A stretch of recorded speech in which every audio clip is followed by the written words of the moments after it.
Rearing horses, with those who pretend to be carnivores, are potentially the most dangerous horses you'll have to work with on a daily basis. Kicking horses can be dangerous too, but it's pretty easy not to face their butts.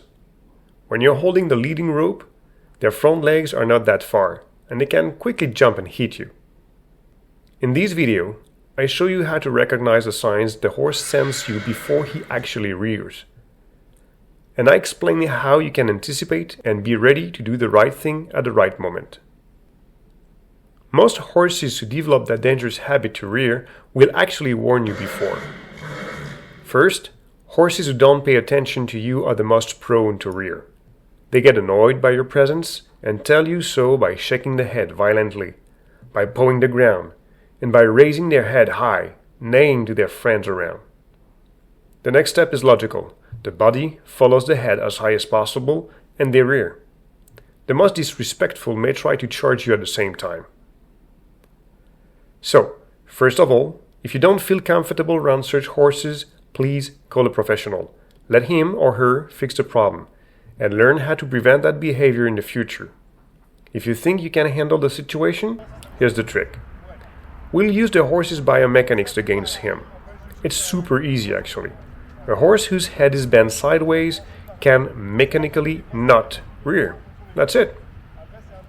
So once you have recognized the pattern, shaking the head, pawing the ground, rearing, you just have to pull hard on the lead rope sideways to bring the horse back on the ground and force him to push his hindquarters away. When he's moving the hind legs around in circles, he can't put all his weight on them and rear, right?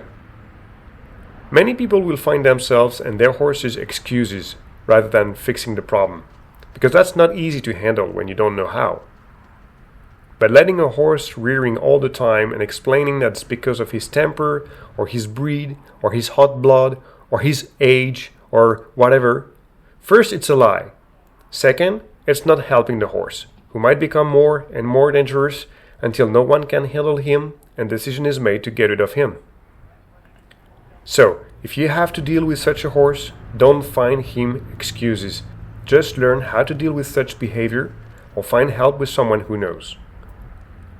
As you can see with this filly, it took me 3 sessions over 3 days to fix the problem.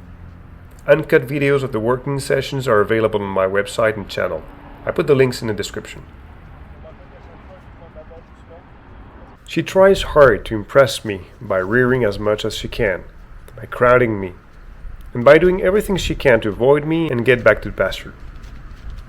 I understand that she might like it better having fun with her buddies and eating grass, but that is no reason to being disrespectful and borderline dangerous.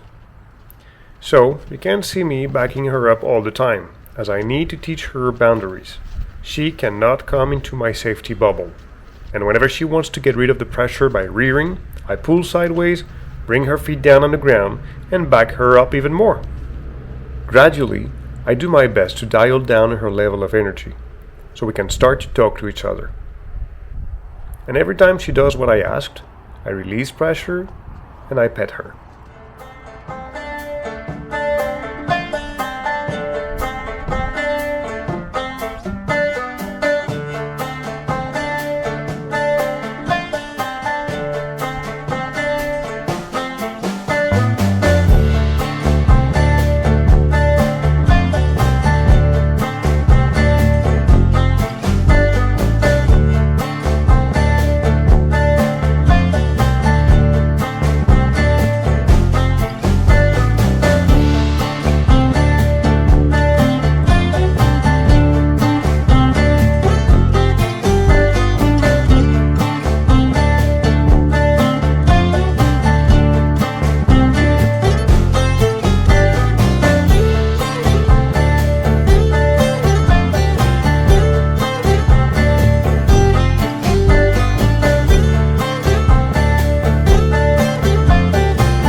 We can see that she's still tempted, shaking softly the head or raising it a little bit. But now she knows better. She knows I will bring her down to the ground and demand a lot of work. Backing up, crossing the hindquarters, trotting around in circles and half circles. All these exercises are described in detail in my program. Horses are just like us humans, lazy. If they can avoid too much work by just adapting their behavior and find peace and security and being petted in the process, you can be sure they will find out pretty quickly what you want.